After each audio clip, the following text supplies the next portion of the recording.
Hey guys, I'm Melissa and welcome back to Hopeful Happenings. This past weekend I went to a writers conference and it was such a great experience that I wanted to show you and tell you all about it. Before I start, make sure you click that subscribe button down below and let's go on to the video.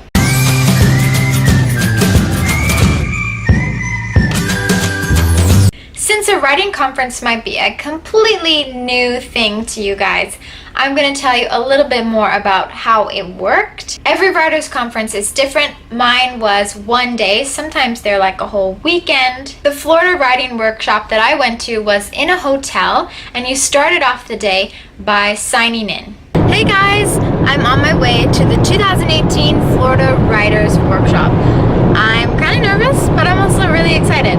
They already had our names on name tags, so we just had to pull off the name tag and put it on our chest. And then we just got to mingle for the rest of the time until classes started. It's good to bring friends along to these conferences, but it's also a great opportunity to meet new people. So don't be afraid to get out of your comfort zone. That's actually how I met two of the ladies I hung out with that whole day. Classes start and you can go to whatever class you want and you can filter in and out however you like. Some of the classes that we had was a bird's eye view of publishing and books in 2018, self-editing and revision, pitching and querying agents, how to write a nonfiction book proposal, how to publish a picture book, building an author platform, and there were several others. There was just so much going on. I wish I could have gone to all the classes. If you signed up to pitch a literary agent, then that would be on a schedule and you can just leave your class when it's time to pitch the agent, go find them in the classroom that they're in, pitch. It's about a 10-minute conversation, like 2-minute pitch, 8 minutes of questions and answers through the agent and you, and then you can go back to classes. Even if you don't get a manuscript full request from this, it doesn't matter because it's an incredible experience to get one-on-one feedback from an agent.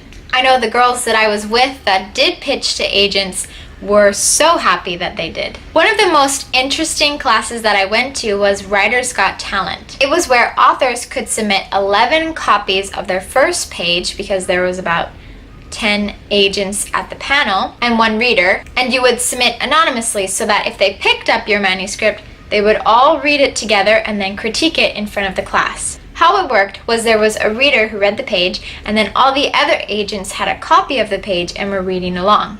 When an agent would stop reading themselves because they got bored, uninterested, whatever, they were supposed to raise their hand. If 3 agents raised their hand, then the reader would stop and we would just critique it.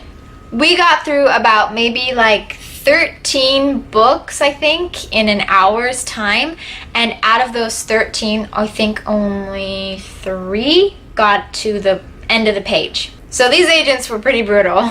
But it was so interesting to see what they were stopping on and what problems were repeating throughout the different manuscripts. One of the biggest things that they noticed was there was too much telling, not enough showing. What I found interesting is that it's not just the concept of show, don't tell, but it's what you show is really important too. I think a lot of manuscripts had great details on certain things about what the room looked like or how someone was walking or whatever, but the agents couldn't figure out the purpose behind these details, so they weren't satisfied. They wanted every detail in that first page to really show what the character is like or what the world is like. Essentially, to have a real purpose that's obvious to the reader. Another big mistake that they noticed was a lot of people had mix up with what genre they were writing.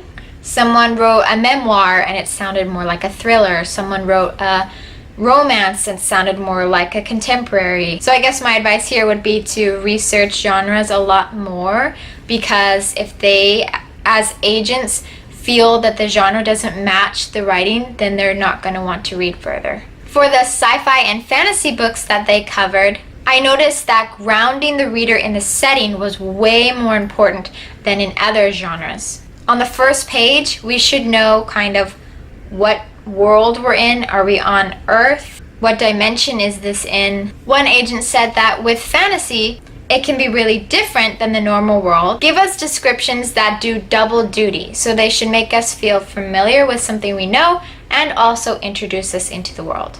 For example, one person's story involved fighting these monsters in an arena. And although it's important to know a little more about the monsters, also something familiar that you can bring in is maybe the fear and stage fright that you would get with being in an arena and people watching you.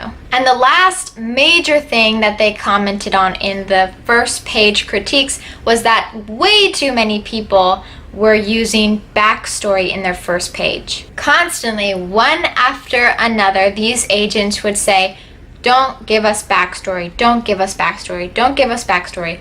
All of that will be important, but on the first page, they want to be rooted in a scene. It's the scene that hooks the reader. It's the scene that grabs their attention. So don't bring us into a scene in like the first paragraph and then for the second paragraph, do some backstory about what's going on, because that pulls us out of the scene and we lost interest already. Crazy, huh? I wish you could have been there. There were so many other good things that they said. I made some incredible friends. I took lots and lots of notes on different subjects, so I will plan on making more videos that dive directly into some of these subjects. This conference was so fun. Thank you for watching. Make sure you subscribe so that you're notified when I do post these videos. I got a lot of great content for you coming up. If you'd like to see more about my own writing journey, then check me out on Instagram. I post daily writing tips and encouragement and just what's going on with me. Thanks guys, we'll see you next week. Bye!